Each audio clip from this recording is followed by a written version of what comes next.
Hey lamai. මේ news එක ජපාන් ගැන. But let me start like this. ඔයාව යුරෝප් කන්ට්‍රියක් හරි වෙස්ටර්න් කන්ට්‍රි එකක් ඔයාව ස්ටුඩන්ට් කෙනෙක් විදිහට ගන්නේ ඔයාගේ ආදායමක් උපයන්න බලාගෙන. ඔයාගේ ඉන්කම් එක එන එක තමයි ඒගොල්ලන් ගන්නෙ. But ජපාන් වල ගොඩක් benefits දුන්නා ඉන්ටර්නැෂනල් ස්ටුඩන්ට්ස් ලට.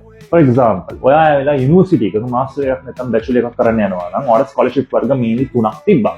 එකක් ඔයාලා යුනිවර්සිටි එකෙන් ගන්න පුළුවන් ස්කෝලර්ෂිප් තියෙනවා. ඒතකොට next skill ස්කෝලර්ෂිප් එකක් තියෙනවා. government sponsored එකක්.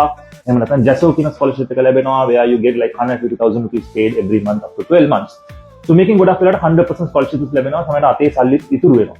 හැබැයි ජපාන් එකෙන් අලුතෙන් ඒගොල්ලන් දාන්න යන නැත්නම් අප්ඩේට් කරන්න යන rules තමයි international students ලගේ rules ගොඩක් strict කරන්න යනවා ඒගොල්ලෝ. So ඒකෙන් ගොඩක් වෙලාවට scholarships ගොඩක් අඩු වෙන්න පුළුවන්. ළමයිගේ requirements visa එකට අවශ්‍ය requirements ගොඩක් වෙලාවට වැඩි වෙන්න පුළුවන්. ඒගොල්ලන් ආදායමක් උපයන්න බලාගෙන ගොඩක් වෙලාවට move වෙන්න පුළුවන්. But මේ අවුරුද්දේ apply කරන කට්ටියට මේක affect වෙන්නේ නැහැ. ගොඩක් අහලා තිබ්බ comment ප්‍රශ්නයක් තමයි මගෙන් apply කරන ළමයි ගොඩක් දෙනෙක් අහලා තිබ්බා. මේක ඒගොල්ලන්ට affect වෙනවද කියලා. ඒගොල්ලන්ට තාම මේ අවුරුද්දේ මේක affect එකක් නැහැ. මේ rules තාම implement කරලා මොකුත් නැහැ. So you will be applying for the scholarships as normal.